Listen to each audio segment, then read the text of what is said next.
Hello guys, welcome back to the channel YouTube Demystify. We will be continuing with our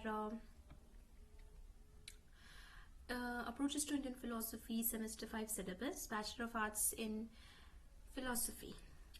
Discourse of debates in Indian philosophy, classical, colonial and contemporary. तो basically this is the first chapter of a book, पूरी book का first chapter है ये. तो first chapter में हम देखेंगे अब जे.एन. मोहंती का ये जो बेसिकली डायलॉग है, उसका मतलब ये है कि एक वर्ल्ड की यूनिटी जो है वो बस ऐसे ही नहीं आती है, वो यूनिटी आती है through dialogues and through communication.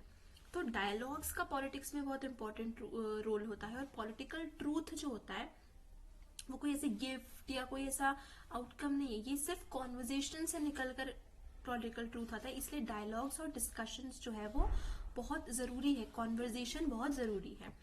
अब हम देखते हैं कि फिलोसॉफिकल एक्टिविटी जो इंडिया में पहले थी, अब वो बहुत वाइड स्प्रेड थी. ठीक है, 17वीं सेंचुरी के पहले तक काफी अच्छी खासी philosophical activity, good development, good amount में हुआ करती थी. लेकिन 17वीं सेंचुरी के बाद जब से कॉलोनाइजर्स आए, the Mughals and the Britishers, उसके बाद से कहीं ना कहीं इंडियन फिलोसॉफिकल एक्टिविटी पे एक स्टॉप लग गया. एंड फिर वापस से 18-19 सेंचुरी से इंडियन फिलोसॉफिकल ट्रेडिशन का रिवाइवलिज्म हो, उसकी स्टडी शुरू हुई वापस. तो कोलोनिज्म के पहले जो फिलोसॉफिकल एक्टिविटी थी, अब जैसे कालिदास भट्टाचार्य का कहना है कि जो ट्रेडिशनल इंडियन फिलोसफी थी हमारी, यानी कि कोलोनाइजर्स के आने से पहले की जो थी, वो लगभग 2 सालों तक इंडिया में प्रेवलेंट रही है, और generation to generation pass down हुई है, कम्युनिकेट हुई है संस्कृत, पाली, प्राकृत, बहुत सारी लैंग्वेज में. और ये बहुत वाइड स्प्रेड था पूरे इंडियन सब कॉन्टिनेंट में. इंडियन फिलोसफिकल ट्रेडिशन जो था वो बहुत वाइड स्प्रेड था. लेकिन जब से ये मुगल्स, मुस्लिम्स या कॉलोनाइजर्स आए हैं इंडिया में, तब से इस ट्रेडिशन पे रोक लग गया है. So this is what happened. तो जो हमारा इंडियन फिलोसफिकल ट्रेडिशन था वो कहीं ना कहीं फेड अवे हो गया. अब कंटेम्प्रेरी पीरियड्स में वापस से इंडियन फिलोसफी की स्टडी वापस से शुरू हुई. लेकिन ये जो कॉलोनाइजेशन के बाद, मतलब ये जो फेड अवे हुआ Indian philosophical tradition after the 17वीं सेंचुरी, इसके 2 रीजन है. एक है इंटरनल रीजन, एक है एक्सटर्नल रीजन. इंटरनल रीजन तो ये कि हमने ट्रेडिशन से मॉडर्निटी की तरफ शिफ्ट किया, हमने कहीं ना कहीं वेस्ट की तरफ हमारा आउटलुक शिफ्ट किया. तो इंटरनल डैमेज आया कि हमारा पूरा ट्रेडिशन हमने ओवरटर्न कर दिया और ट्रेडिशन से मॉडर्निटी की तरफ मूव करने लगे. दूसरा है एक्सटर्नल रीजन. एक्सटर्नल रीजन ये कि जब कॉलोनाइजर्स आ गए, जिन वजह से हमारे ट्रेडिशंस एंड कल्चर्स एंड उसकी स्टडी पर कहीं ना कहीं हॉल्ट लग गया, स्टॉप लग गया. एंड देन वो उतनी activity, philosophical activity wide spread नहीं हो पाई. तो यहाँ पर बेसिकली इस चैप्टर 1 में हम लोग पढ़ने की कोशिश कर रहे हैं कि इंडियन फिलोसफी का नेचर कैसा था, एंड कैसे जो डिबेट्स एंड डिस्कशंस जो इंडियन फिलोसफी का इतना इम्पोर्टेंट पार्ट था, वो कहीं ना कहीं डाउनफॉल पे आ गया. तो what accounts for the decline of debates in contemporary Indian philosophy. ये बहुत इंपॉर्टेंट क्वेश्चन है कि क्या रीजन था कि जो डिबेट्स इंडियन फिलोसफी का इतना इंटीग्रल पार्ट था, वो जो है वो कहीं ना कहीं स्टॉप पे आ गया. तो क्लासिकल इंडियन फिलोसफी या एंशिएंट इंडियन फिलोसफी जो 17वीं सेंचुरी के पहले थी, उसका तो बहुत इंपॉर्टेंट वो पार्ट थे डिबेट्स एंड डिस्कशन. फिलोसफी के फाउंडेशनल टेक्स्ट ही हम देखें, जैसे उपनिषद में अरुणी, श्वेतकेतु, नारद, सनत कुमार, प्रजापति, यज्ञवल्क्य, गार्गी, मैत्री, इन सब के डिस्कशंस और डिबेट्स पूरे उपनिषद में ऑलरेडी मेंशन्ड है. और ये डिबेट एंड डिस्कशन और कॉन्वर्जेशन, कम्युनिकेशन का culture Orthodox and unorthodox schools के बीच में होता था, विद इन ऑर्थोडॉक्स स्कूल्स या विद इन अनऑर्थोडॉक्स स्कूल्स भी होता था, कि with in different view points होता था. मतलब ये काफी प्रेवलेंट कल्चर था. कई बार तो इतना प्रेवलेंट कल्चर था कि जो पर्सन है वो अपने ओपोनेंट के पॉइंट ज्यादा अच्छे से डिस्क्राइब कर देता, वो अपनी थीसिस में उसको मेंशन जरूर करता था. और वो कंपलसरी था कि आपके टेक्स्ट में, आपकी जो भी आपका सिस्टम है या सब सिस्टम है, उसमें ऑब्जेक्शन को इंक्लूड करना ही करना है, और उस ऑब्जेक्शन का आंसर भी देना ही देना है. तो जैसे कि Vachaspati Mishra is an illustrious example of this, referring to the debates of classical India prevalent probably as early as the time of Buddha and Mahavira. B.K. Matilal says, जैसे वाचस्पति मिश्र जो थे, उनका एक एग्जाम्पल था कि वो अपने ओपोनेंट के व्यू और भी ज्यादा अच्छे तरीके से पुट अप करते थे rather than his own.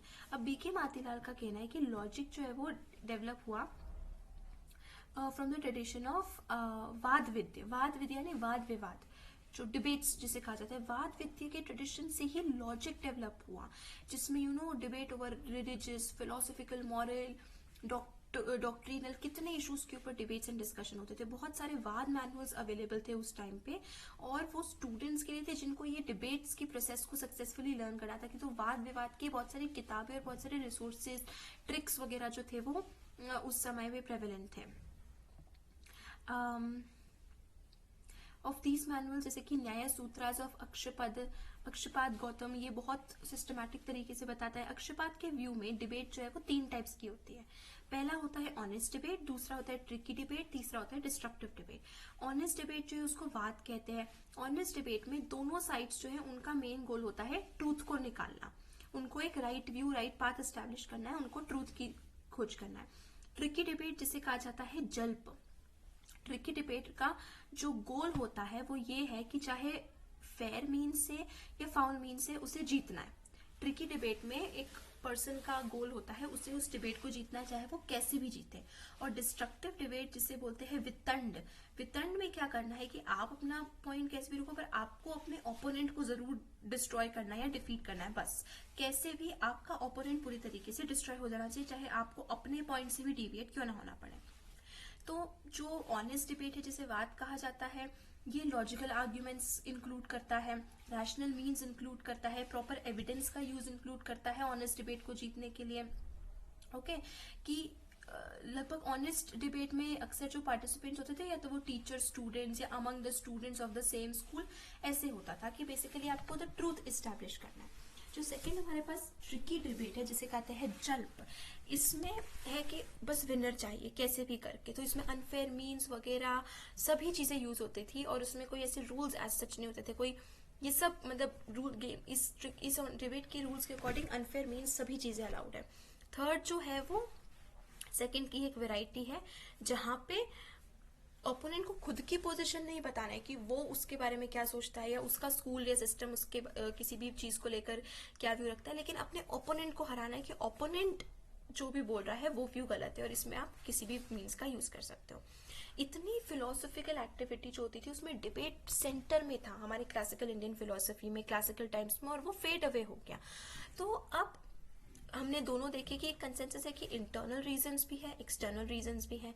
जैसे कि वेस्टर्न फिलोसफी का इम्पैक्ट होना, तो कालिदास भट्टाचार्य कहते हैं कि जिन्होंने फिलोसफी करी है इंडिया में, उन्होंने कहीं ना कहीं अपने ट्रेडिशनल व्यूज को छोड़ के वेस्टर्न फिलोसफी को अडॉप्ट कर लिया है. and understood by the British thinkers and granted recognition to that much only of Indianism which was intelligible. तो यानी कि वेस्टर्न फिलोसफी को एक्सेप्ट कर लिया है और फिर जो ब्रिटिशर्स ने या वेस्टर्नर्स के अकॉर्डिंग जो पार्ट इंडियन फिलोसफी का इंटेलिजिबल है सिर्फ उसे एक्सेप्ट करा है. वेस्टर्न आइडियाज के टर्म्स में जो अग्री करता है सिर्फ इंडियन फिलोसफी का उतने पार्ट को रैशनल या इंटेलिजिबल किया है, बाकी सबको dogmatic, mythical, magical, romantic, speculative, religious, tribal, पता नहीं क्या क्या बोल के रिजेक्ट कर दिया कि अरे ये तो ट्राइबल व्यू है, ये तो मिथिकल व्यू है, ये तो डॉगमैटिक व्यू है, ये तो मिथ है, जो भी बोल के पूरी जो पार्ट्स जो जिसके साथ वेस्टर्नर्स ने अग्री नहीं किया उन इंडियन फिलोसफी के पार्ट्स को उन्होंने रिजेक्ट कर दिया. वो एक और प्रॉब्लम, एक तो उन्होंने वेस्टर्नर्स की प्रॉब्लम बताई कि एक्सटर्नल रीजन इंडियन फिलोसफी के डिक्लाइन का.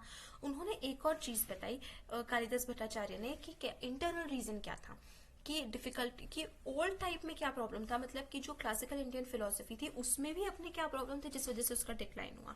तो उसका था कि ओल्ड टाइप के जो स्कॉलर्स थे वो इतने रिजिड थे कि जैसे वो अपने ही खुद के बनाए एक वर्ल्ड में रहते थे और दे डिडंट केयर कि आउटसाइड वर्ल्ड से कम्युनिकेशन करें.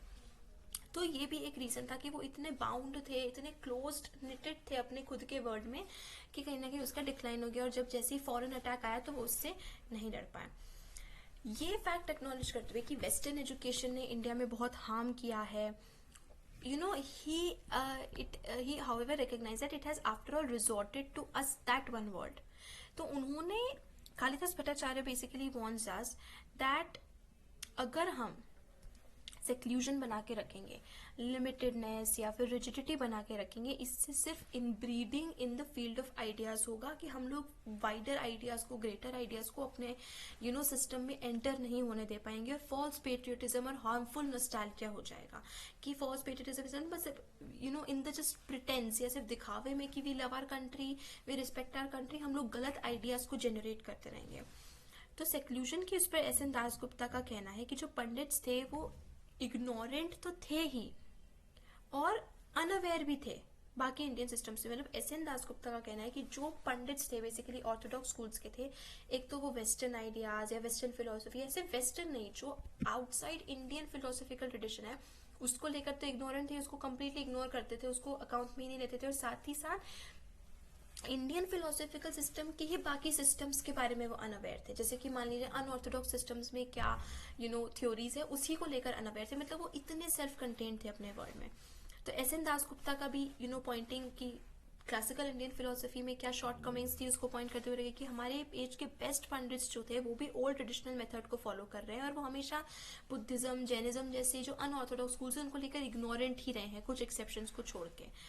और they just say कि वो ग्रेट थिंकिंग, और बस वो अपने ही उस सेल्फ कंटेन्ड वर्ल्ड में रहते, वो उसके बाहर स्टेप अप करके अपना होराइजन ब्रॉडन नहीं करना चाहते। एक तो लिमिटेशन ये हो गया, जैसे सेल्फ कंटेननेस, ये सेक्लूजन, ये रिजिडिटी, जो क्लोजनेस थी इंडियन फिलोसफी में। एम.पी. रेगे जो थे वो भी एक शॉर्ट कमिंग पॉइंट आउट करते हुए बोलते हैं, who made many innovative attempts to initiate dialogues between classical pundits and modern logicians, says कि इंडियन फिलोसफी एक क्लोज्ड सर्कल जैसा इंप्रेशन देता है, एक बंद सा सर्कल जैसा। जो डिस्कशंस है वो फ्री डिस्कशंस होते हैं, लेकिन सारे पूर्व पक्ष दिए जाते हैं, कोई भी नया पॉइंट, कोई भी बियॉन्ड आर्ग्यूमेंट नहीं दिया जाता है। आर्ग्यूमेंट जो है वो सारे well known arguments, already said arguments को ही बार बार रिपीट करके अटैक्स दिया जाता है। मतलब जो डिबेट्स हो रहे थे वो भी रिपीटेड आर्ग्यूमेंट्स के उस पे हो रहे थे। तो जो सिद्धांत थे, जो अटैक्स थे वो भी वेल रिहर्स थे, सब पढ़े लिखे से थे। तो जो नए आर्ग्यूमेंट्स होते थे वो बेसिकली वही पुराने आर्ग्यूमेंट्स को ही बस कॉपी पेस्ट एक तरीके से कर दिया जाता, कोई इम्प्रूवमेंट नहीं था। तो हमारे पास इंटरनल रीजंस भी है कि no new argument, seclusion, close circle, rigidity, ignorance, unawareness. हमारे पास एक्सटर्नल रीजन भी है, colonization, harmful damage to the Indian culture, philosophy, society etcetera, जिसमें कि इंटरनल थोड़े ज्यादा डोमिनेंट है इंडियन फिलोसफिकल थिंकिंग के लिए, कि डिके होने के लिए, कि इंटरनल रीजंस ही काफी डोमिनेटिंग है, जिस वजह से ये ट्रेडिशन हमारा डिक्लाइन हो गया। इसमें एक क्वेश्चन और निकल गया था कि सबसे पहले ये चेंज हुआ क्यों, और क्या ये चेंज डिजायरेबल था या नहीं था, क्या इस चेंज की जरूरत थी या नहीं था। And the third question is कि what is the picture of the mind consequent to this change, कि अब इस चेंज के बाद का सिनेरियो क्या है। पहले हम करते हैं कि ये डिके हुआ क्यों ये डिक्लाइन हुआ इंडियन फिलोसफी का। तो कालिदास भट्टाचार्य व्यू जैसे कि का जो व्यू है, इंटरनल एक्सटर्नल जो भी रीजन, एस.एन. दासगुप्ता का कहना है कि उन्होंने मतलब बहुत ही होल हार्टेडली वेस्टर्न फिलोसफी को वेलकम किया। कालिदास भट्टाचार्य जो थे वो वेस्टर्न फिलोसफी को लेकर काफी रिजिड थे, स्ट्रिक्ट थे कि this should not be entering, but S N. Dasgupta जो थे ही वाज मोर वेलकमिंग। तो उन्होंने कहा the torrents that are coming are not merely a passing inundation, वो सिर्फ पास होने के लिए नहीं है, वो आएंगे और वो स्टे करेंगे। हमें क्या करना है कि हमें केयरफुल होकर अपने फाउंडेशन से हिलना नहीं है। बट ये बात भी कि अगर हम बहुत ज्यादा अपने फाउंडेशन को चिपके रहेंगे तो सब आगे बढ़ जाएगा और हम वहीं रह जाएंगे, हम चेंज नहीं कर पाएंगे। तो what we have to do is कि हमें फ्लोट करते हुए रहना है। This is of course a metaphorical way कि what S N. Dasgupta is trying to say is कि हमें चेंजिंग टाइम्स एंड ट्रेडिशंस के साथ चेंज होता रहना है, ना तो हमें इतना रिजिड रहना है कि हम उसी एक पॉइंट पे स्टक है, और ना हमें इतना फ्री होना है कि हम अपने जो बेस है उससे बहुत दूर चले गए। So basically we have to balance between the two according to Dasgupta. तो दासगुप्ता का जो पहला पार्ट ऑफ स्टेटमेंट है वो यही रिप्रेजेंट करता है। उसमें दासगुप्ता ये देखता है कि ब्रिटिश इंटरवेंशन तो आना है, वेस्टर्न फिलोसफी को कोई नहीं रोक सकता, दिस इज फॉर श्योर। और सेकंड पार्ट में वो दासगुप्ता सेज इज कि अब वो आ ही रहा है तो let's accept it with open arms, be a part of it, and all together पूरा एक हम एक कलेक्टिव यूनिट इसको बना लेते हैं, एक बैलेंस बना लेते हैं। पीटी राजू का भी कहना है कि वेस्टर्न थॉट को समझने और इंटरप्रेट करने का जो काम है इंडियन फिलोसफी के टर्म्स में, और इंडियन फिलोसफी को इंटरप्रेट और समझने का काम जो है वेस्टर्न फिलोसफी के टर्म्स में, ये दोनों काम जरूरी है। तो जो एजुकेटेड इंडियंस हैं उनका ये काम है कि वो वेस्टर्न फिलोसफी भी समझे, खुद की फिलोसफी, इंडियन फिलोसफी की भी, अपने कल्चर की भी अंडरस्टैंडिंग रखे, अपनी स्पिरिचुअल लाइफ की भी अंडरस्टैंडिंग करे। तो ये बैलेंस जो है वो मेंटेन होना चाहिए according to PT Raju. West से या वेस्टर्न ट्रेडिशन से टर्न अवे होना, तो दो not shunning it to study Indian thought, says Raju produced all great philosophers. कि पीटी राजू के अकॉर्डिंग अपने कल्चर से स्टिक रहना, ऐसा नहीं कि वेस्टर्न फिलोसफी को कंप्लीटली शन कर दिया या रिजेक्ट कर दिया, लेकिन not living our culture was the reason कि ग्रेट फिलोसोफर्स हुए, और ये था कि इंडियन रेनेसॉन्स रीजन हुआ। और वो of course east and west से काफी इन्फ्लुएंस था, लेकिन स्टिल अपने कल्चर से स्टिक रहना। तो दासगुप्ता जो थे उनका मानना था कि ब्रिटिश इंटरवेंशन, वेस्टर्न फिलोसफी या वेस्टर्न ट्रेडिशन जो है वो इंटरवीन करेगा ही करेगा। कालिदास भट्टाचार्य तो एस एन दासगुप्ता का कहना था कि हम उसको ओपन आर्म्स में एक्सेप्ट कर ले। भट्टाचार्य जो तो वो बिल्कुल रिजेक्ट करते थे कि वेस्टर्न ट्रेडिशन को हमें नहीं इंक्लूड करना है। और पीटी राजू थे वो stage by stage, step by step बताते थे कि हमें अपने कल्चर को भी स्टिक रहना है, लेकिन उससे भी कहीं ना कहीं हमें थोड़ा सा इंक्लूड करना है। तो ये तीन हमारे पास व्यूज है, जहाँ पे पीटी राजू का बैलेंस्ड व्यू है, एस एन दासगुप्ता का एक तरफ है accepting it, and Kalidas Bhattacharya का completely rejecting the western view. In views का एक इम्पॉर्टेंट फीचर ये है कि वो कहीं ना कहीं ये जरूर एक्सेप्ट करते हैं कि जो ब्रिटिश आए उसकी वजह से कहीं ना कहीं कुछ पॉजिटिव एस्पेक्ट तो हुआ है। इंट्रोस्पेक्शन उन्होंने ये जरूर करा है कि भट्टाचार्य जो है वो सेल्फ इंट्रोस्पेक्शन की बात करते हैं ब्रिटिश। तो मतलब तीनों जो हमने दासगुप्ता, पीटी राजू और भट्टाचार्य के व्यूज अभी पढ़े, तीनों का कहीं ना कहीं कहना है कि ब्रिटिशर्स के आने की वजह से हमने कहीं ना कहीं सेल्फ इंट्रोस्पेक्ट किया है, अपनी खुद की फॉल्ट्स को देखने की कोशिश करी है। अब जो हमारा सेकेंड क्वेश्चन है, which is why did this change place, it is desirable or not? So ये जो why वाला क्वेश्चन है, इसके of course बहुत सारे वो है कि डिजायरेबिलिटी, कि क्या ये चेंज, ये कितना डिजायरेबल है, ये इंटरवेंशन कितना डिजायरेबल है, कितना नीडेड है या कितना वांटेड है। और जो व्हाट क्वेश्चन है कि what is the state of mind after this change, ठीक है, ये प्रॉपरली ग्रैस्प्ड नहीं है कि इस चेंज के बाद हमारा स्टेट ऑफ माइंड कैसा है, क्या है। तो हमारे पास बहुत सारे कॉन्फ्लिक्टिंग व्यूज है इसको लेकर कि कॉलोनियल इंटरवेंशन को लेकर और कॉलोनिज्म का इंडियन माइंड पे क्या इफेक्ट हुआ है, इसको लेकर हमारे पास बहुत सारे व्यूज है कि कॉलोनाइजेशन के बाद इंडियन माइंड में क्या चेंजेस आया, क्या इम्पैक्ट आया। सो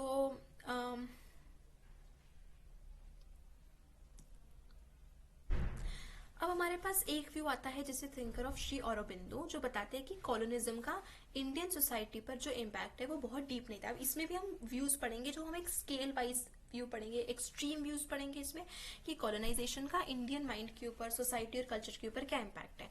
पहला एक्सट्रीम व्यू है श्री अरबिंदो, जिनका कहना है कि बहुत ज्यादा डीप नहीं है। तो जैसे आनंद कुमार स्वामी है, श्री अरबिंदो का कहना है कि जो इंडियन सोल है कॉलोनाइजेशन के बाद वो बिल्कुल वैसी परफेक्टली इंटैक्ट, थोड़ी बहुत डैमेज हुई है लेकिन फिर भी वो स्ट्रॉन्ग आफ्टर कॉलोनाइजेशन भी बहुत ज्यादा इम्पैक्ट नहीं पड़ा है, बहुत डैमेज नहीं हुआ है। तो श्री अरबिंदो कहते हैं कि जो इंडियन ब्रेन है वो अभी भी उसके पास उतनी ही पोटेंशियल, उतनी ही पावर थी जितनी वो पहले थी। थोड़ा डैमेज हुआ है, डिफेस हुआ है, लेकिन फिर भी वो ग्रेटनेस जो है वो अभी भी हिडन है, बस थोड़ा सा ऊपरी इट्स लाइक मेटाफोरिकल अगेन कि थोड़ा सा सरफेस जो है वो डिस्ट्रक्शन या डैमेज हुआ है। बाकी विद इन इट अभी भी अगर हम डीपर जाके देखें तो Indian mind still has all of its potentials. ये है एक एक्सट्रीम व्यू जिसमें का कहना है कि कॉलोनिज्म का ज्यादा इम्पैक्ट नहीं था। दूसरा हमारे पास एक एक्सट्रीम व्यू है जिनका कहना है कि कॉलोनियल इंटरवेंशन ने पूरी तरीके से इंडियन फिलोसफी या कल्चर को डिस्ट्रॉय कर दिया। जैसे दया कृष्णा, उन्होंने बोला कि इंडियन फिलोसफी जो है सिर्फ एंटीक्वेरियन इंटरेस्ट और रिसर्च, मतलब dead and mummified. Daya Krishna का कहना था कि Indian philosophy is dead and mummified. तो दया कृष्णा का एक्सट्रीम व्यू था कि बिल्कुल खत्म कर दिया है कॉलोनाइजेशन ने इंडियन फिलोसफी को। ये एक्सट्रीम व्यूज थे। इसके बिल्कुल एक तरफ था श्री अरबिंदो जिन्होंने कहा बिल्कुल डैमेज नहीं किया, दया कृष्णा जिन्होंने कहा कि पूरा डैमेज कर दिया है, पूरा डेड कर दिया है, वो कर दिया है। एक व्यू है जिसमें इंडियन फिलोसफी डिस्ट्रॉय नहीं हुआ है, सिर्फ कैप्चर हुआ है। तो successful penetration of colonialism into Indian society, Kalidas Bhattacharya का क्या कहना है कि थोड़े बहुत चेंजेस आए हैं. दे कैप्चर्ड द इंडियन माइंड. पहले साइंस और टेक्नोलॉजी से, फिर इक्वालिटी, फ्रेटर्निटी एंड लव की वैल्यूज से उन्होंने इंडियन माइंड को कैप्चर किया है. और इंडियन माइंड जो पहले हिंदू था, thus being captured, western learning found an easy access to this country. की उन्होंने पहले इंडियन माइंड को कैप्चर किया. तो what Bhattacharya wanted to say was कि कहीं ना कहीं इंडियन फिलोसफी या इंडियन ट्रेडिशन को कैप्चर कर लिया गया है, एक तरीके से बंद कर लिया गया है. एक this is the, we have one extreme view, we have Dayakrishna's another extreme view, then we have Bhattacharya's view, and the fourth view of impact of colonization on India, we have Michael Dummett's view, जिसका कहना है कि Indian philosophy या Indian culture जो it was not killed but only blanketed, सिर्फ एक छुप गई थी, दब गई थी नीचे. कि वेस्टर्न कल्चर का जो मैसिव इम्पैक्ट हुआ है वो इसलिए हुआ है कि पॉलिटिकल हेजेमनी हुई है. मतलब कल्चरल इंपीरियलिज्म के साथ कल्चरल डिस्ट्रक्शन तो हुआ है, लेकिन साथ साथ पॉलिटिकल हेजेमनी भी हुई है कि हमारी कंट्री को रूल भी किया है. तो इसकी वजह से जो इंडिजिनस ट्रेडिशंस हैं वो एकदम किल नहीं हो गए, लेकिन ब्लैंकेट हो गए. ब्लैंकेट का मतलब है कि वो मरे नहीं है, वो है अभी भी. मतलब वो इंडियन ट्रेडिशन स्टिल लिव, लेकिन वो बहुत पीछे कहीं दूर जाके प्रिजर्व हो गए हैं, बिल्कुल एक बंद से हो गए हैं. तो वो ब्लैंकेट इन द सेंस, बंद इन द सेंस कि वो ट्रेडिशंस पास डाउन हो रहे हैं, लेकिन उनमें कोई नया एडिशन नहीं हो रहा है. एज इट इज वो ट्रेडिशंस बस सेम ट्रेडिशंस पास डाउन होते जा रहे हैं, कोई क्रिएटिविटी उसमें नहीं. तो वो ब्लैंकेट हो गए, वो जितने कॉलम में थे उतने के उतने रह गए हैं. As it is they are being passed down. उसमें कोई क्रिएटिविटी, कोई एडिशन, कोई नया, नथिंग इज बीइंग डन. तो ये हो गए ये. So we have 4 views is mere surface deterioration, dead and mummified, captured and blanketed. These are the four views regarding the impact of colonization on India. लेकिन ये views भी sufficiently capture नहीं करते हैं जो इम्पैक्ट रहा है कॉलोनियलिज्म का ऑन इंडियन माइंड और इंडियन थॉट. यहाँ पे पहले जो 2 व्यूज है, जैसे कि जो श्री अरबिंदो और दयाकृष्ण ने डाले, वो कुछ कंक्लूजन्स देते हैं. पहला तो हमें कंसोलेशन देता है, पहले हमें ये वो देता है कि no nothing has gone wrong and anything like that. दूसरा हमें बताता है कि एवरीथिंग हैज गॉन रॉन्ग. तो अगर हम दया कृष्णा के व्यू के साथ अग्री करें तो फिर इंडियन फिलोसफी के लिए बहुत कंसर्निंग वाली स्टेज है कि टू से इट इज डेड और mummified is to concede too much to colonialism. तो ये बिल्कुल मान लेना कि हमारा तो फिलोसफी या ट्रेडिशनल कल्चर बिल्कुल डेड ही हो गया, ममिफाई हो गया, ये कॉलोनियलिज्म को कुछ ज्यादा ही हम गिव अवे कर रहे हैं. तो भट्टाचार्य और डमेट जो है वो भी इस रिगार्ड में फेल हो गए, क्योंकि कैप्चर जो है वो भी कंप्लीटली ग्रास्प नहीं कर पाया है उसकी कंडीशन को, और सिर्फ ब्लैंकेटेड भी नहीं है बट ऑल्टर तो हुआ है उसके स्ट्रक्चर में. तो ये जो चारों व्यूज हैं, बिल्कुल डैमेज नहीं हुआ, पूरा ही डैमेज होके खत्म ही हो गया, सिर्फ कैप्चर हुआ है, सिर्फ ब्लैंकेट हुआ है, ये जो चारों व्यूज है, चारों पूरी तरीके से इंडियन फिलोसफी, मतलब इम्पैक्ट ऑफ कोलोनाइजेशन और इंडियन फिलोसफी को कैप्चर नहीं कर पाया. ओके, जो इंडियन फिलोसफी जिसको एटलीस्ट 2 सिविलाइजेशंस लगे, मतलब it's like they have not been able to capture the impact. अब ऑथर के अकॉर्डिंग कोलोनिज्म जो है वो कुछ मेजर स्ट्रक्चरल चेंजेस तो लाए थे फिलोसफी में. उसने बेसिकली सबसे पहले क्या किया अकॉर्डिंग टू द ऑथर, की जो रिलेशनल नेटवर्क था उसको डिस्टर्ब कर दिया. ठीक है, तो what it said was it disrupted the relational network. However, the demolition undertaken was not complete, which is what increases its complexity. तो क्या है, पूरा डिस्ट्रक्शन भी नहीं हुआ, वो आधा अधूरा रह गया. मतलब what happened was कि और ज़्यादा कॉम्प्लेक्स बना दिया उसने, कुछ चीज़ें छूट गई, कुछ चीज़ें नहीं. सो अब I think the most important achievement was कि it disturbed its structure and dialogic tradition. कि पूरा स्ट्रक्चर, जो डिबेट का स्ट्रक्चर था, डायलॉग्स का स्ट्रक्चर और ट्रेडिशन था इंडियन फिलोसफी का, वो पूरी तरीके से डिस्ट्रॉय हो गया. जैसे कि महाभारत से वो एक एपिक के हेल्प से बताए हैं. जो कंटेम्प्रेरी इंडियन फिलोसफी है, it became like Jarasandha's body after he was slain by Bhim. कि भीम ने, महाभारत में भीम ने जसरंध को इट किल्ड हिम और बहुत ज्यादा स्ले कर दिया था पूरी बॉडी को with knives and swords and all. And every time कि भीम कोई भी पार्ट या लिम जसवंत का कट करने की कोशिश करता था, वो वापस से एकदम जुड़ के वापस आ जाते थे। फिर जब कृष्णा ने भीम को बताया कि वो कैसे उसको मार सकता है, तभी भीम ने उसको 2 पार्ट्स में तोड़ के फाड़ के, what as be written, and दोनों बॉडीज को ऑपोजिट डायरेक्शंस में फेंक दिया, जिस वजह से वो वापस आके एक नहीं बन पाए। तो वो ये एग्जाम्पल का यूज करके what he is trying to say is कि जैसे जसवंत की बॉडी को एकदम ऐसे तोड़ के 2 अलग उसमें फेंक दिया था, वैसे ही इंडियन फिलोसॉफिकल ट्रेडिशन के साथ हुआ है कि अब वो बस एक जो डिफरेंट सिस्टम्स है हमारे, वो बस सिर्फ एक दूसरे को टच कर सकते हैं, पर वो एक दूसरे के साथ रिलेटेड नहीं है। और what Indian thought needs today is the compassion of the Rakshasi who brought the 2 parts of Jaswant's body to the king. हमें कोई ऐसा चाहिए जो जितने भी ब्रोकन पार्ट्स हैं इंडियन फिलोसफी के, उसको लेकर वापस आए। यहाँ पे डिस्टेंस फिजिकल डिस्टेंस नहीं है, यहाँ पे डिस्टेंस जो है वो है विजुअल डिस्टेंस, कि जितने भी सिस्टम्स, जितने भी थॉट्स प्रेवलेंट थे इंडियन फिलोसफी में, वो एक दूसरे से अब इतने दूर चले गए, उनके बीच में कोई रिलेशन नहीं बचा कंटेम्प्रेरी इंडियन फिलोसफी में कोलोनाइजेशन के बाद। तो कैसे कोलोनियलिज्म ने इंडियन फिलोसफी पर ऑपरेट किया, तो अब सबसे पहले कि जो सिविलाइजेशन है that fractured India had also fractured its own pre-modern society. So internal demolishing preceded the external. The former may even be said to be the precondition for undertaking the latter. So what he is trying to say कि external demolition और external destruction इसी वजह से हुआ क्योंकि internal destruction हुआ, internal demolition हुआ। तो अगर हम इंटेंशनैलिटी की देखें, अगर हम इंटेंशनैलिटी के लेवल पे देखें तो बहुत डिफरेंस हमें देखने को मिलता है, लेकिन there is variance in its success and impact. That is, they did not produce the same results, whereas the West seems to have demolished the pre-modern and built in its place modern institutions. In India, on the other hand, the demolition was not complete. देखो, western में भी यही हुआ कि जो उसके old existing thoughts थे उसको पहले डिस्ट्रॉय कर दिया गया, एंड डिस्ट्रक्शन के बाद एक नया थॉट उसकी जगह पर आ गया। लेकिन वेस्ट में ये डिस्ट्रक्शन कंप्लीट हुआ, तो क्या हुआ वेस्ट में कि जो प्री मॉडर्न आइडियाज थे उसको पूरी तरीके से डिस्ट्रक्ट करके उसकी जगह पर मॉडर्न इंस्टीट्यूशंस, मॉडर्न आइडियाज को बिल्ड कर दिया गया। लेकिन इंडिया में ये डिस्ट्रक्शन इनकम्प्लीट रह गया, कुछ स्ट्रक्चर्स कोलैप्स हो गए, कुछ पार्ट्स इंडियन फिलोसफी के कोलैप्स हो गए, कुछ वैसे के वैसे रह गए, और वो है जो मॉडर्निटी में आने को तैयार ही नहीं है। तो इस वजह से क्या हुआ कि ना तो इसमें मॉडर्निटी की क्लैरिटी थी और ना अपनी ट्रेडिशनल नेटिविटी थी। मतलब जो इंडियन फिलोसफी पे अब आई, ना वो कम्प्लीटली मॉडर्न थी ना वो कम्प्लीटली ट्रेडिशनल थी, तो उसमें दोनों का ही टच भी चला गया था और दोनों ही थे भी सही।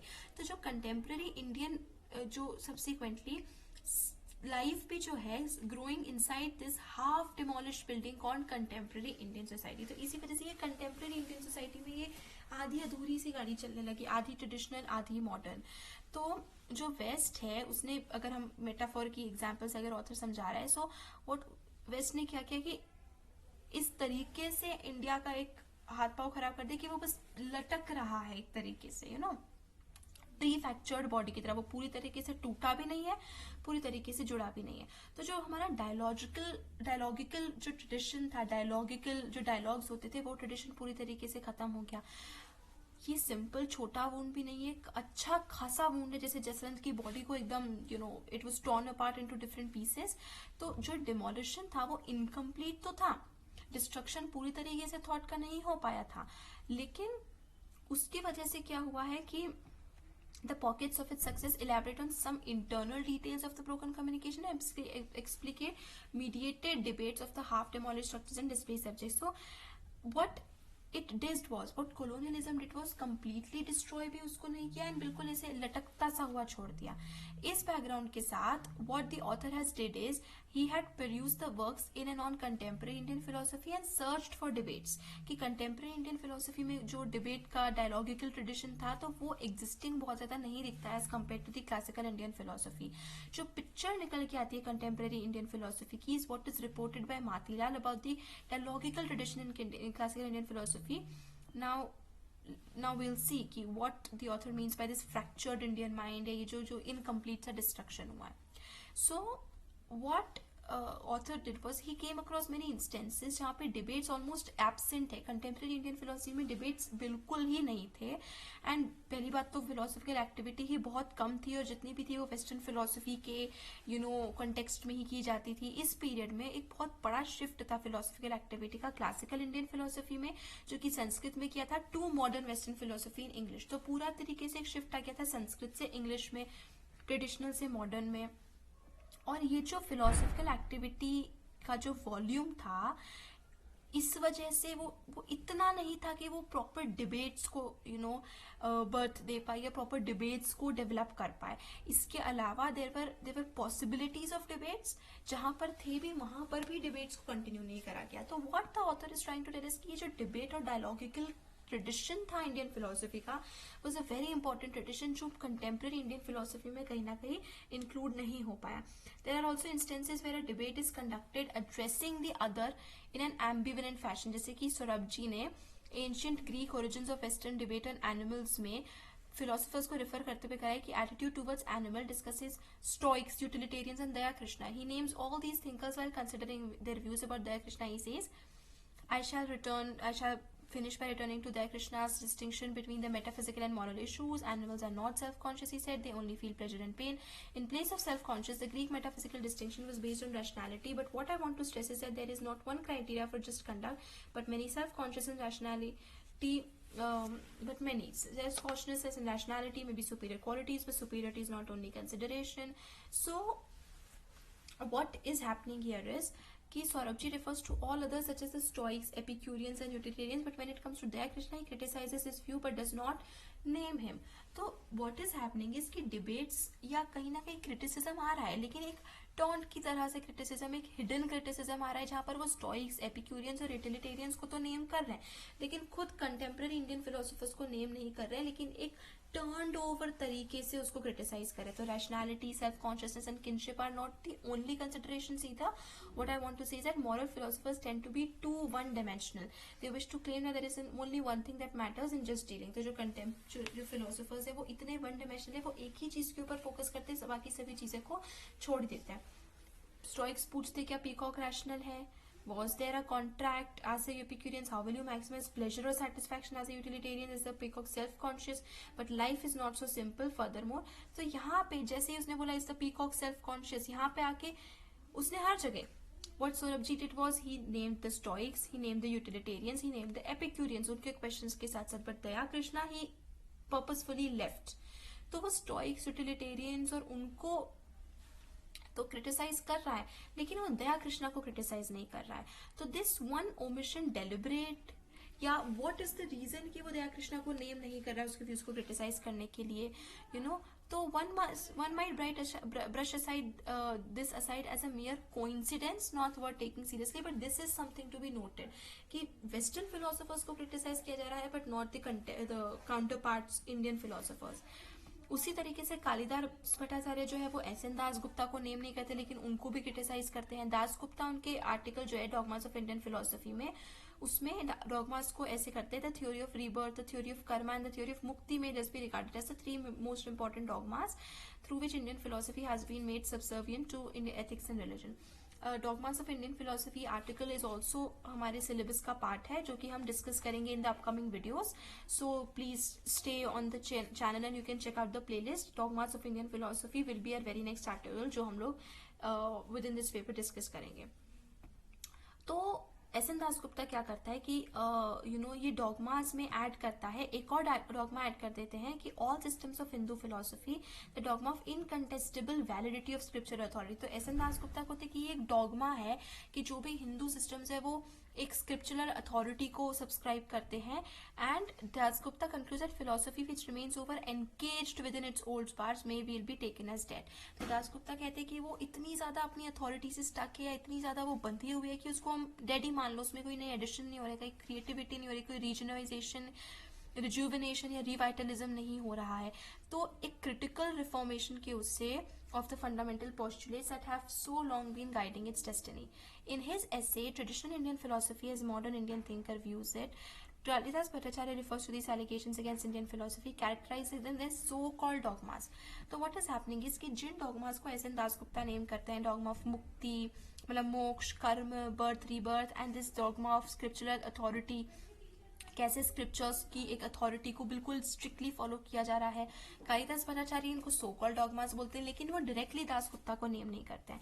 सो what he says is the last serious charge that is levelled against traditional Indian philosophies that some doctrines which are ultimately fomentous importance they have been accepted without कि बिना टेस्ट करे उनको एक्सेप्ट कर लिया गया, उनको जो है वो डॉगमा माना गया है, either because they have just been invoked since the or repast or entirely on the it's dictionary of scriptures, कि वो सिर्फ स्क्रिप्चरल अथॉरिटी को मानते, जो स्क्रिप्चरल अथॉरिटी का डॉगमा है.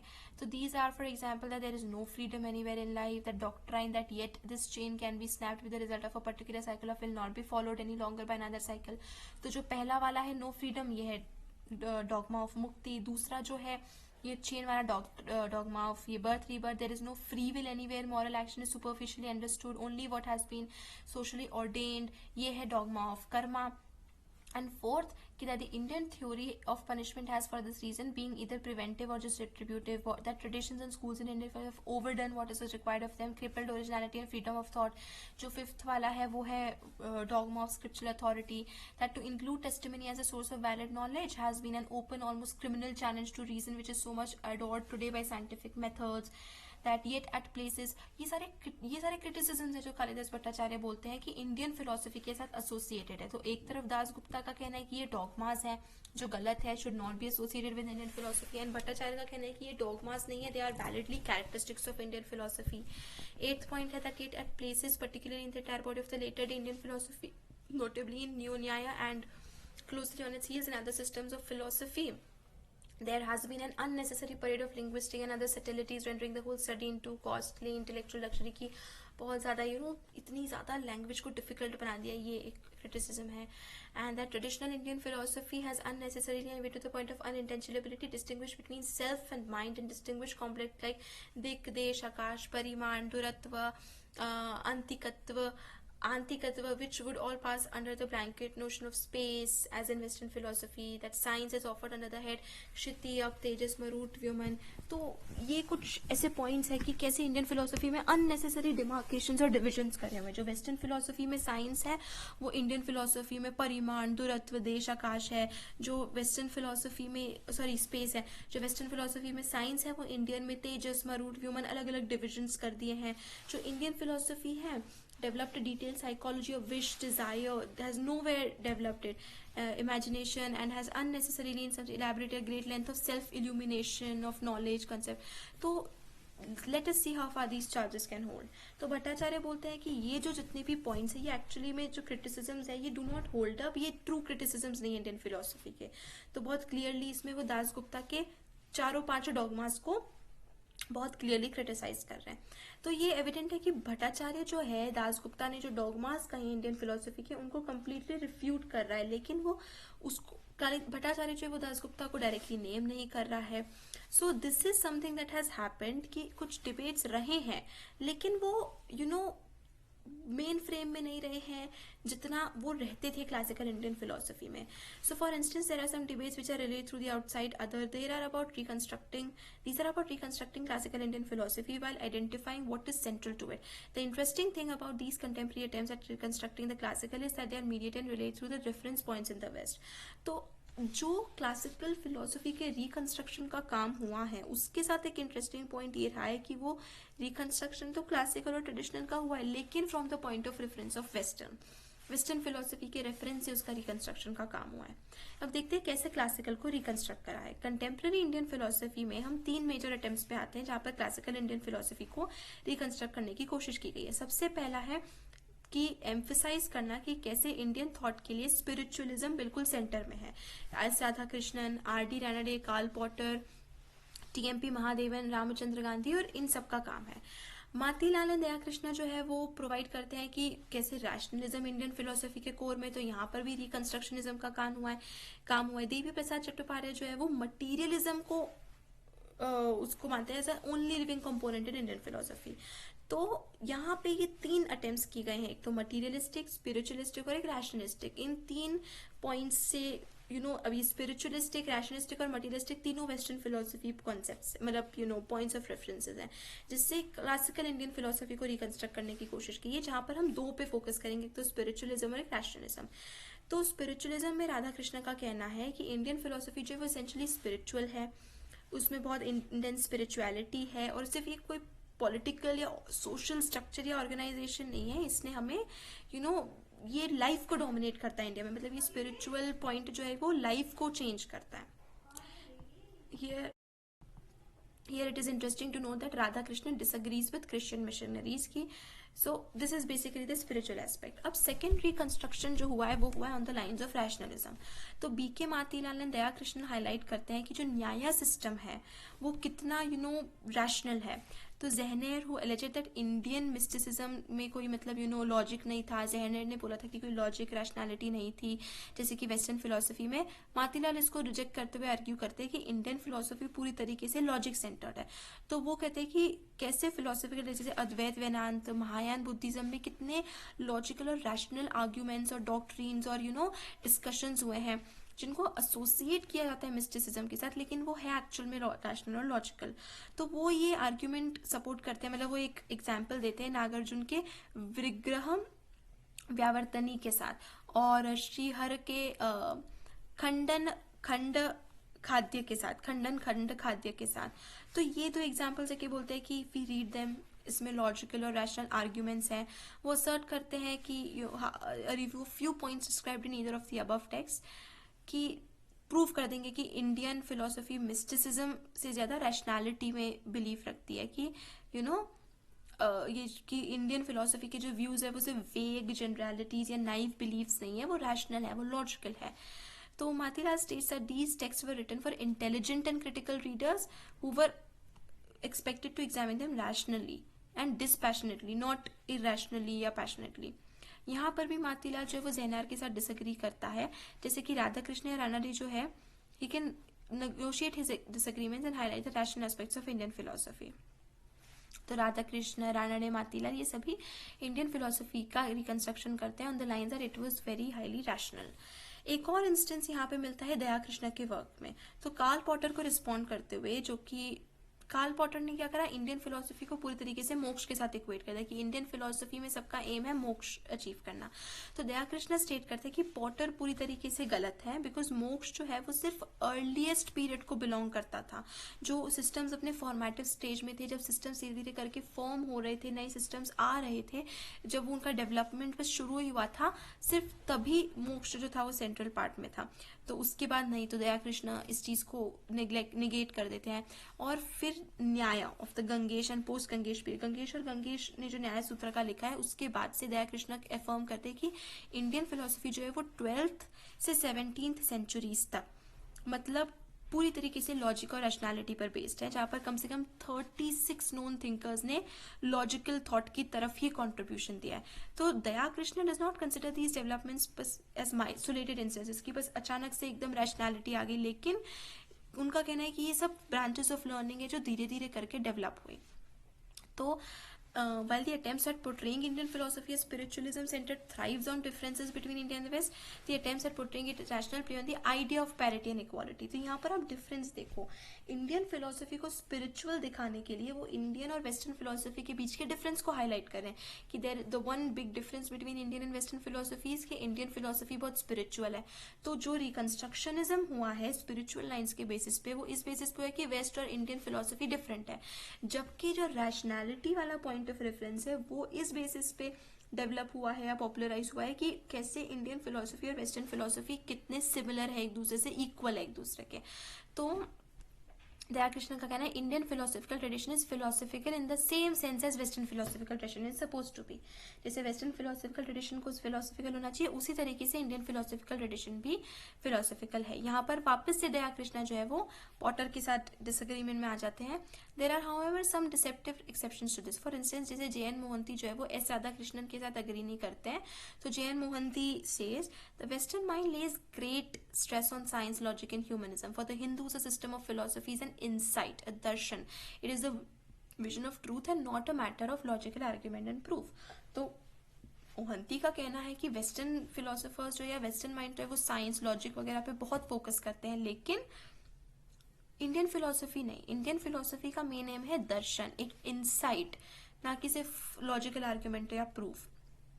यहाँ पे राधा कृष्ण जो है वो राधा कृष्णन कंटिन्यू करते हुए बोलते हैं कि वेदास की अथॉरिटी को एक्सेप्ट करना is an submission that an intuitive insight is greater light in the abstruse problems of philosophy than logical understanding. So S Radhakrishnan is also trying to put forth his point कि कैसे ये बिल्कुल वेदास की authority को accept करना is just like a logical understanding, rational understanding. तो they are arguing, जहाँ जैन मोहंती कहते हैं कि वो दर्शन है and not as much as logic और रैशनैलिटी बेस्ड, जबकि राधा कृष्णन का कहना है it is very rational and logical in nature.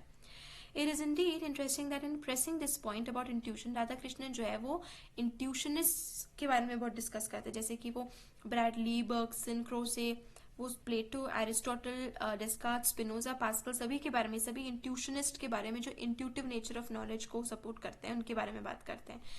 तो वेस्टर्न फिलोसोफर्स के बारे में तो राधा कृष्णन बहुत डिस्कस करते हैं, लेकिन इंडियन फिलोसोफर्स में वो सिर्फ शंकर को डिस्कस करते हैं। राधा कृष्णन जो है वो क्रिश्चियन मिशनरीज के साथ इस चीज़ में डिसएग्री करते थे कि कैसे क्रिश्चियन मिशनरीज का मानना था कि इंडियन फिलोसफी जो वो प्राइमरीली ऑक्यूपाइड है स्पिरिचुअलिज्म के साथ। तो जैसे जहनर है, दया कृष्ण पॉटर के साथ डिसएग्री करते हैं, मातीलाल जैनर के साथ डिसएग्री करते हैं इस चीज़ में।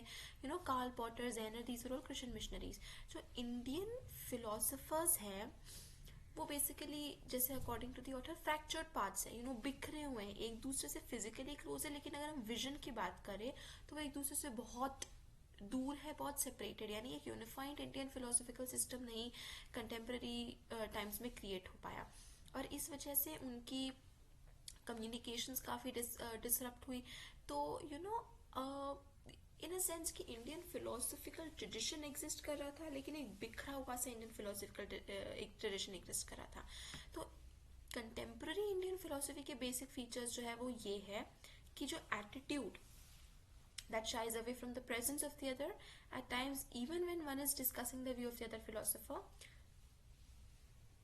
discounting the presence of immediate other and talking about a domestic view through a distant other.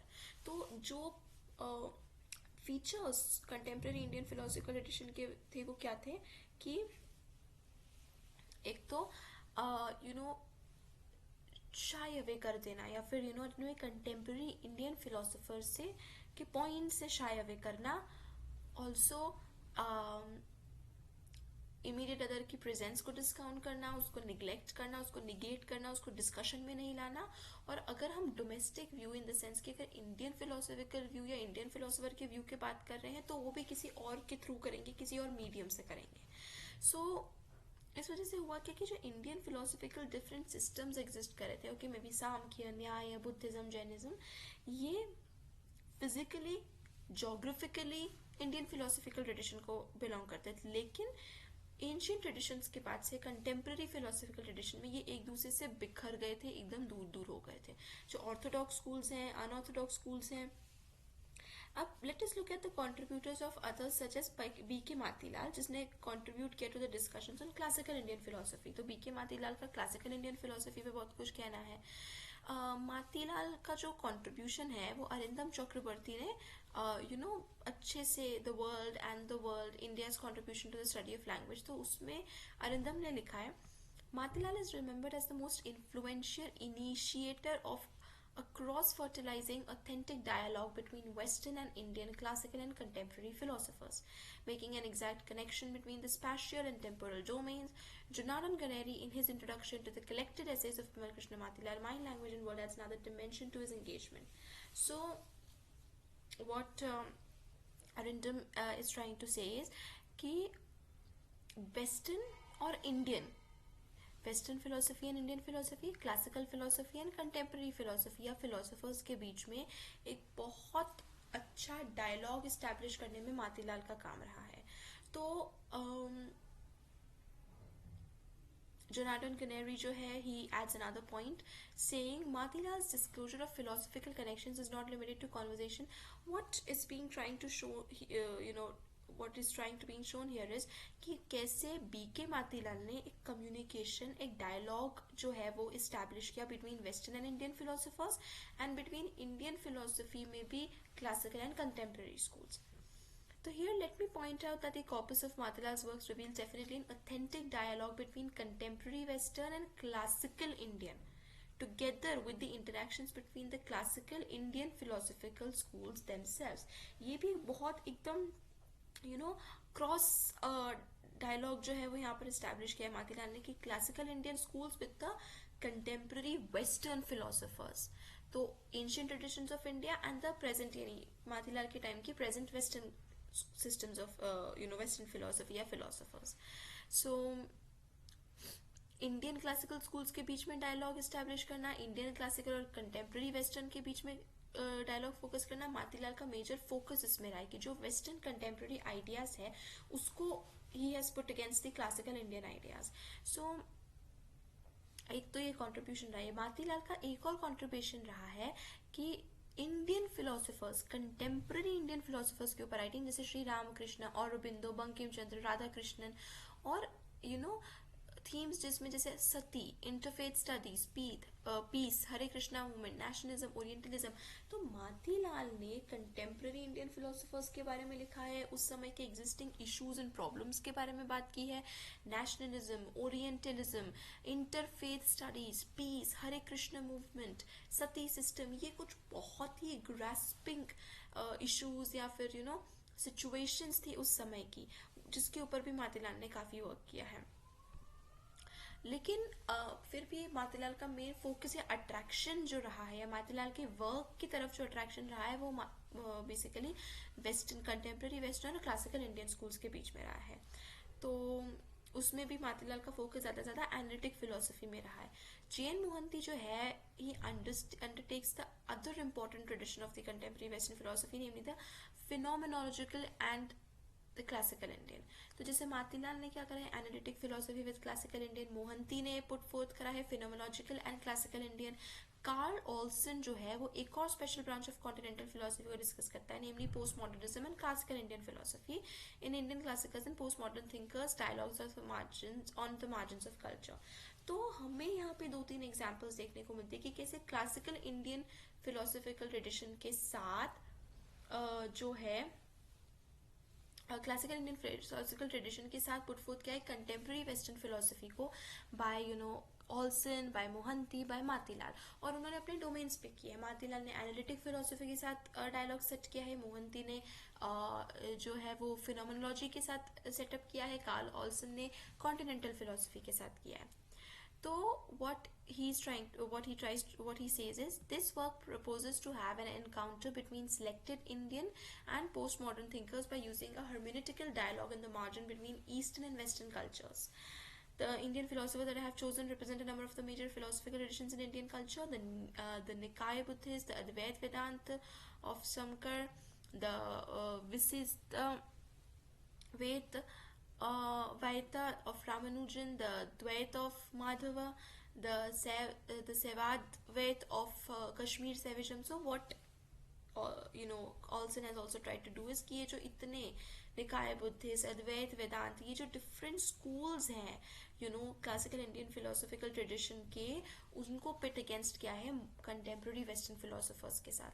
तो ऑल्सन यहाँ पर ये भी क्वालिफाई करता है कि even though my primary emphasis and focus will remain on these classical Indian philosophers, कि जो क्लासिकल इंडियन फिलोसफर्स है, शंकर हो गए, माधवा हो गए, अभिनव गुप्ता हो गए, लेकिन उसके मतलब फोकस ऑल्सन ने कहा इन पे रहेगा, लेकिन उसने कंटेम्प्रेरी इंडियन फिलोसफर्स को भी इंक्लूड किया, जैसे कि एस राधाकृष्णन, श्री अरबिंदो, मोहंती, दयाकृष्ण. सो एक यहाँ पे we see kind of developments in the contemporary Indian philosophy.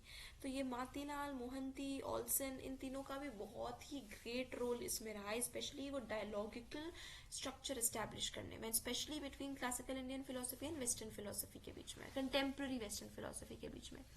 जैसे मातीलाल थे with Olson to the major thrusters between classical Indian philosophy और contemporary western philosophy. Olson Matilal की जैसी ऑल्सन भी, मातीलाल जो है वो एनालिटिक ट्रेडिशन के साथ करता है, ऑल्सन जो है पोस्ट मॉडर्निज्म के साथ डायलॉग एस्टैब्लिश करता है. एंड यहाँ पे मेन फोकस जो है वो इन दोनों के बीच का डायलॉग ही रहा है, classical Indian and contemporary western के बीच में. सो जब हम कंटेम्प्रेरी थिंकर्स एंड थीम्स को डिस्कस करते हैं तब भी जब ऑल्सन एंड मातीलाल डिस्कस करें तब भी वो क्लासिकल इंडियन को नहीं भूले हैं, उसमें भी वो क्लासिकल इंडियन को प्रॉपरली इंक्लूड कर रहे हैं. So in this context, let me recall that these discussions on comparative philosophy go much beyond the earlier concerns of East-West Philosophers Conference in 1939, dealt in generalities and superficialities and lumped Brahmin, Tao and Buddhist thusness together, seeing the world as two halves, East and West. तो यहाँ पे point out कर रहे हैं कि east west philosophers conference हुई थी 1939 में, जिसमें क्या हुआ था, ब्राह्मण यानी कि जो वेदास का कॉन्सेप्ट है, ताओ, बुद्धिज्म, इन सबको एक साथ उन्होंने पुट टुगेदर कर दिया था और ईस्ट और वेस्ट को वर्ल्ड में दो पार्ट्स में डिवाइड कर दिया था. तो ये चीज जो है वो मातीलाल, ऑल्सन या फिर मोहंती ने नहीं करी है.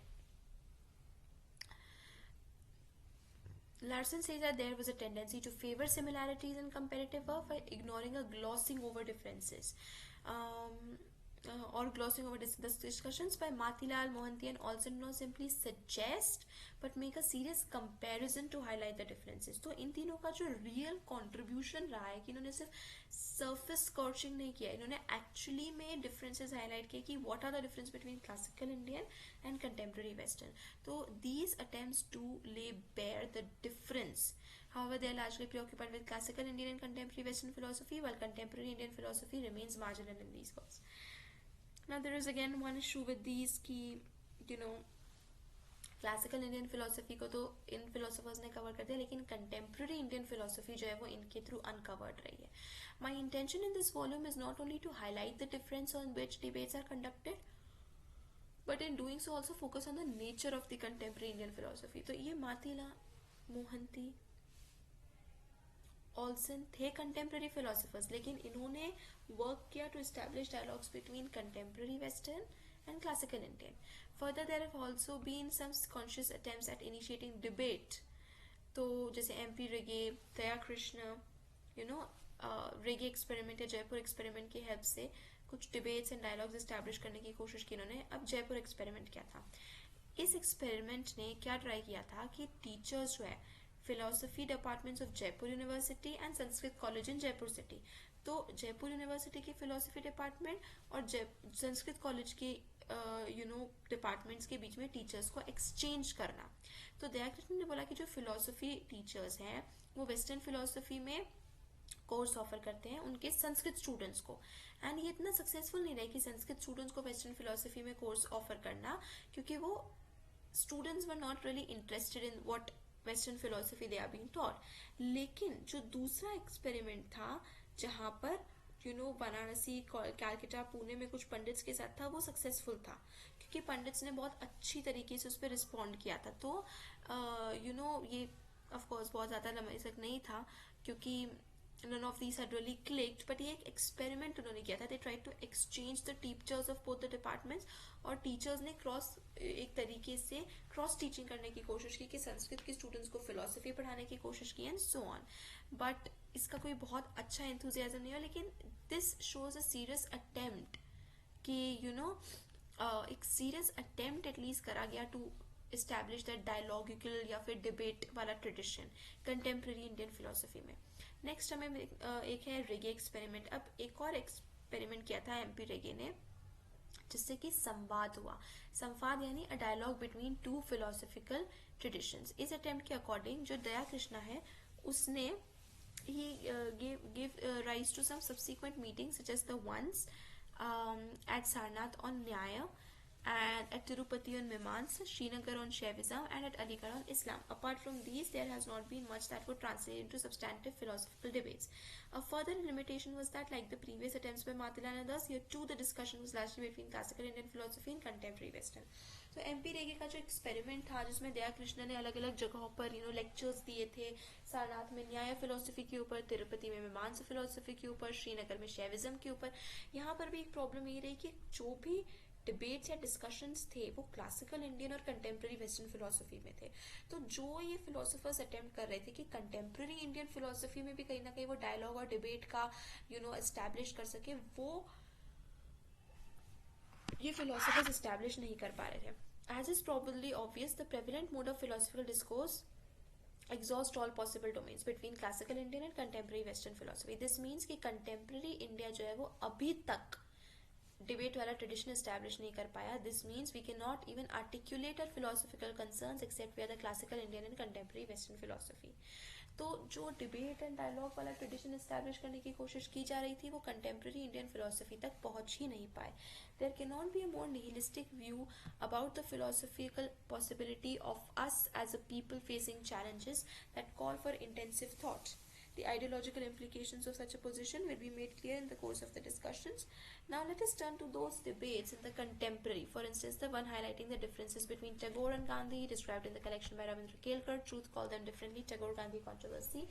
Subsequently, attempts were made, for instance, by Nandi to discuss the relation between Tagore and Gandhi differently. Nandi says, so Matilal Mohanty and Olson ने या फिर रेगे ने, दया कृष्णा ने जो एक्सपेरिमेंट्स करने की कोशिश की थी, डिबेट वाला ट्रेडिशन एस्टैब्लिश करने की कोशिश की थी कंटेम्प्रेरी इंडियन फिलोसफी में, वो नहीं हो पाई. वो सिर्फ क्लासिकल इंडियन फिलोसफी और कंटेम्प्रेरी वेस्टर्न फिलोसफी तक ही सीमित रह गई. लेकिन यहाँ पर हमें एक और डिबेट देखने को मिलता है which is between Tagore and Gandhi. So Nandy writes कि टैगोर के लिए इंडिया का culture was a very high culture. India का जो सांस्कृतिक ट्रेडिशंस था उसके कंपैरिजन में जो यूरोपियन क्लासिसिज्म था, सो it leavened on the one hand by elements of European classicism, including aspects of European Renaissance, and on the other by India's own diverse folk and little traditions. In his world, modernity had a place. To Gandhi, on the other hand, resolution of the contradictions is possible primarily within the little traditions of India and the West, with the occasional inputs from Indian and Western classicism, but almost all entirely outside modernity. तो टैगोर जो थे वो India के rich culture traditions को existence में रखकर, लेकिन he was also of the view that we should also invite modernity now. लेकिन Gandhi was strictly of a view कि मॉडर्निटी हैज नो प्लेस, हमें सिर्फ और सिर्फ ट्रेडिशन के बेसिस पर चलना है. तो काफ़ी डिबेट्स थी, पब्लिक में भी हुई थी, प्राइवेट में भी हुई थी, लेकिन that is what happened that Tagore was trying to welcome westernism या फिर modernism with open hands, लेकिन not forgetting Indian culture at the same time. Tagore was of the view कि Indian culture and Western culture could be go on simultaneously, लेकिन गांधी के view में the Western culture or the modernism had no place at all. तो everything had to be traditional. modernity को बिल्कुल out रहना पड़ेगा. तो नैंडी जो है वो आगे लिखते हैं टैगोर एंड गांधी के बीच में. When closely examined, however, these differences turn out to be a matter of emphasis. Few Indians have used the folk within the classical more creatively than Tagore, and few Indians have used the classical within the format of the non-classical more effectively than Gandhi. Also, despite being a modernist, Tagore began to make less and less sense to the modern world in his lifetime. He ended as a critic of the modern West and by implication of modernity. Gandhi, despite being a counter-modernist, re-emerged as for the moderns as a major critic of modernity whose defense of tradition carried the intimations of postmodern consciousness. तो टैगोर जो है हालांकि वो modernity के proponent थे, लेकिन धीरे धीरे करके he himself became a critic of modernity. तो टैगोर भी धीरे धीरे करके मॉडर्निज्म के अगेंस्ट ही बोलने लगे, वेस्ट के अगेंस्ट बोलने लगे. एंड हमने टैगोर की पिछली प्रीवियस रीडिंग्स भी हमने इस सेंस में देखी है जहाँ पर टैगोर जो है वो नेशनलिज्म इन द वेस्ट को पूरी तरीके से क्रिटिसाइज कर रहा है. यहाँ पर नैंडी expands this conceptual terrain by including the domain of the reader and notes the differences between Gandhi and Tagore, but he too eventually blots out differences to broader unity. तो नैंडी भी क्या करते हैं, उन दोनों के बीच का differences को हटा के टैगोर और गांधी के बीच की यूनिटी दिखाते थे कि दोनों ही मॉडर्निटी को रिजेक्ट कर रहे थे. However, unlike him, I would like to keep the differences alive longer and waste debates on them. तो नैंडी ने वो नहीं करा. तो द ऑथर वांट्स दिस कि उन दोनों के डिफरेंसेस को थोड़ा सा यूज करके to get back that tradition of debates, क्योंकि हमारा ये chapter 1 is completely on the discourse of debates in Indian philosophy. Now I think इसका title is much more clear to you. The debates in Indian philosophy in terms of 3 things. First is classical, then we have colonial, and we also have another one which is just a moment, the contemporary, the classical, the colonial, and the contemporary. The discourse of debates in Indian philosophy: classical, colonial, and contemporary. Now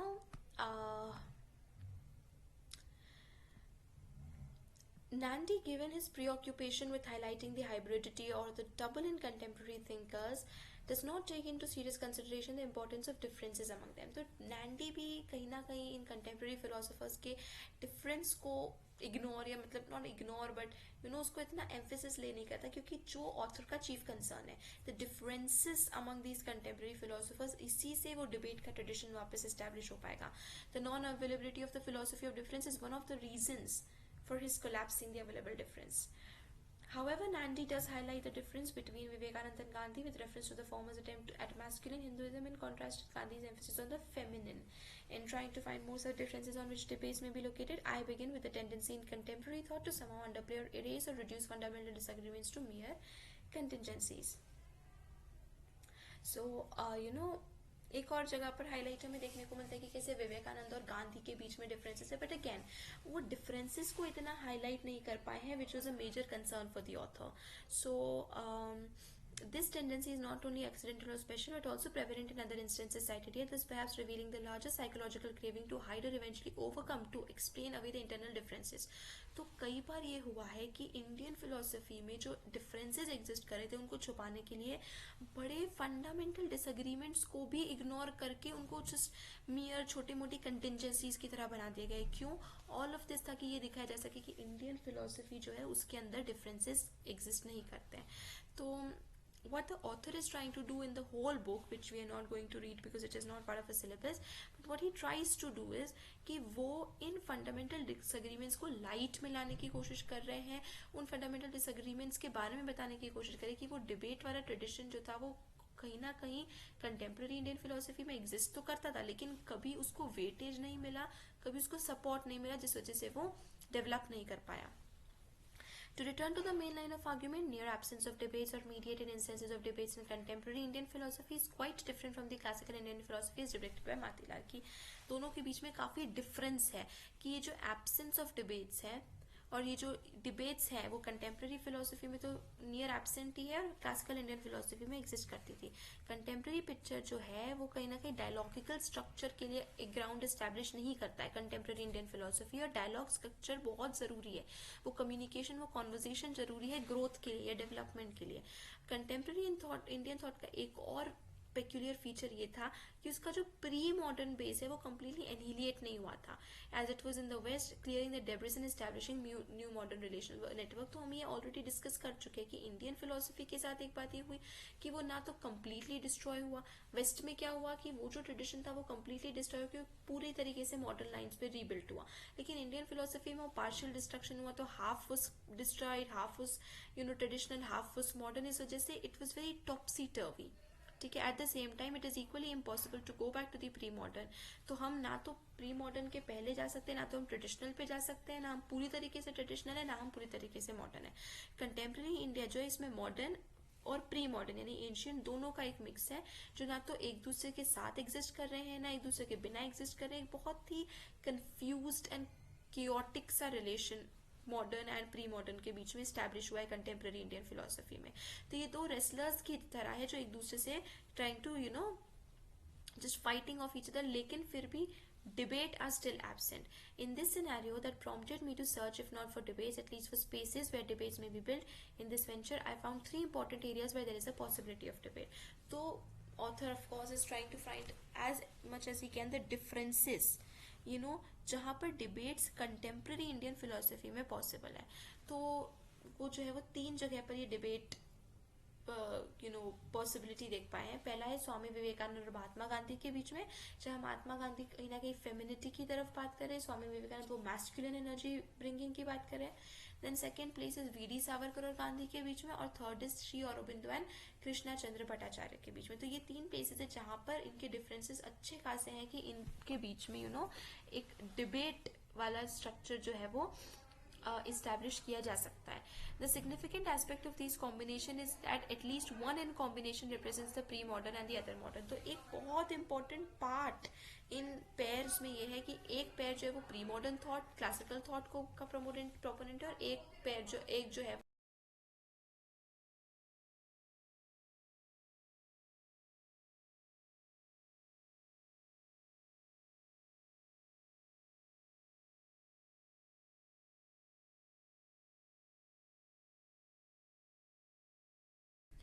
तो pair में से एक pre modern thinker है, एक modern thinker है, जिस वजह से कहीं ना कहीं कंटेम्प्रेरी और क्लासिकल इंडियन फिलोसफी के बीच में डिबेट जो है वो इस्टेब्लिश कर पाई है। तो अब और उसमें भी जैसे कि और इश्यूज इस इम्पोर्टेंट एस्पेक्ट्स पे ये पेयर्स ने डिफरेंसेस दिए, जैसे कि स्टेट और प्री मॉडर्न सोसाइटी। तो स्वामी विवेकानंद और महात्मा गांधी ने स्टेट और सोसाइटी के बारे में के बीच में डिफरेंसेस थे। रिलीजन और पॉलिटिक्स के बारे में लेकर वीडी सावरकर और गांधी के थे। श्री अरबिंदो और कृष्णाचार्य के बीच में डिफरेंसेस साइंस और स्पिरिचुअलिज्म के बीच में लेकर थे। ये सारे एस्पेक्ट्स बहुत इंपॉर्टेंट है और कंटेम्प्रेरी इंडियन फिलोसफी के एस्पेक्ट से भी बहुत ज्यादा इंपॉर्टेंट है। So though there seems to be adequate ground and resources to retrieve a dialogical network between these thinkers, here it may be noted that they themselves have not made efforts to refer to the other ideas. These have not been sufficiently highlighted and discussed. The debate between these contemporary Indian thinkers is not related like those that have been discussed earlier. तो differences हैं, important aspects पे है, एक pre modern और एक modern thinker है, लेकिन फिर भी वो डिबेट जो है वो एस्टैब्लिश नहीं हो पाई है। The possible debates that I present here are between two contemporary Indian philosophers on substantive themes which are informed by the classical Indian and Western traditions of philosophy. In the following chapters, I propose to retrieve these debates, bringing into focus what have been dormant, thus engendering debates in contemporary India. So, in the following chapters, what the author is trying to do is कि कहीं ना कहीं to show कि that existence of debates in the contemporary Indian philosophy.